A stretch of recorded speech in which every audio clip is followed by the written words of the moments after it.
The stress that I was facing just kind of broke my mind. It was a very, very trying time because I thought that I was better than that.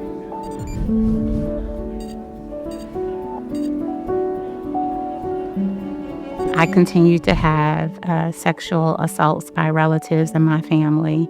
A lot of violence, mental and emotional abuse, as well as physical and sexual abuse.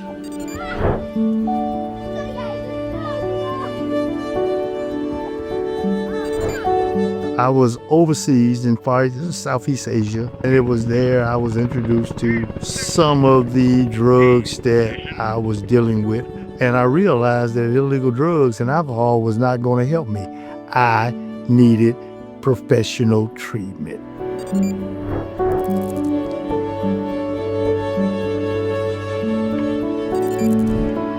If you go back during my dad's time, when you talked about therapy, that was not the culture of it. You would just kind of man up and you deal with your emotions and you didn't talk about what was going on. Again, that was the era that says, oh, we're not talking about that. We don't ever disclose that.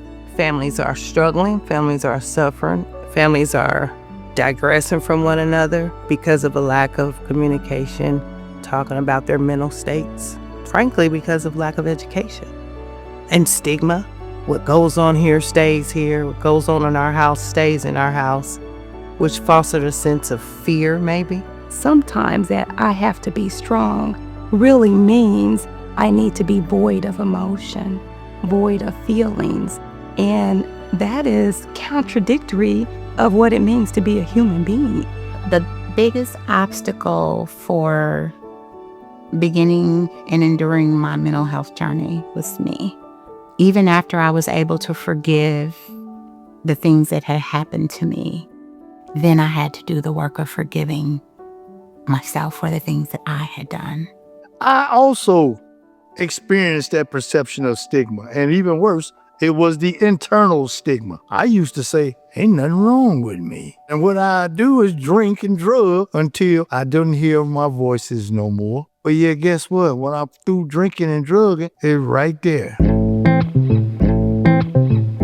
With the utilization of education, I have learned how to live with my condition much, much, much better. It's okay to not be okay. It's okay to need help. It's okay to ask for help, seek out help. We are more prone to Christianity in the Black community and going to church and everything. So even with that, just not being looked at like, oh, you can't be a Christian and serve the Lord and have a mental illness at the same time. I have one and I'm doing just fine. I'll never forget, I went to a dermatologist here in the city, Dr. Summerall, and I'll never forget, he said, whatever you're holding, son, you need to let go. And it was just a lot of grief. Like, for example, my mother had died unexpectedly. That's what really pushed me into therapy, and I began to talk about it. What we have to get to is making it a priority like we have prioritized everything else. And not be fearful of what you don't know.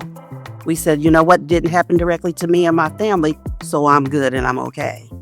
But we have to be able to be in a place where we talk about those diagnoses. In regards to dismantling the stigma and bringing it into this realm of this is for you, I think some of it goes with right now, what we're doing in this moment.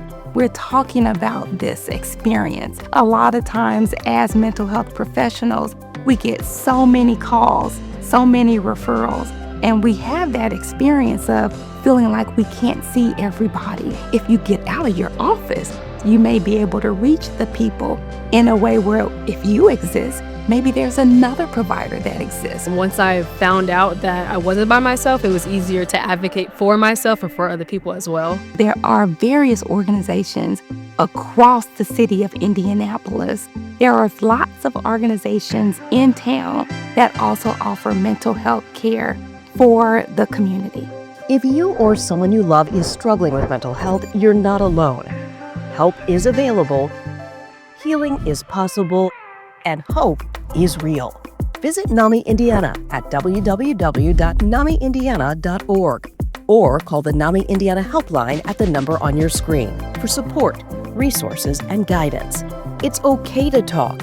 It's okay to ask. It's okay to get help. Let's cherish our minds together.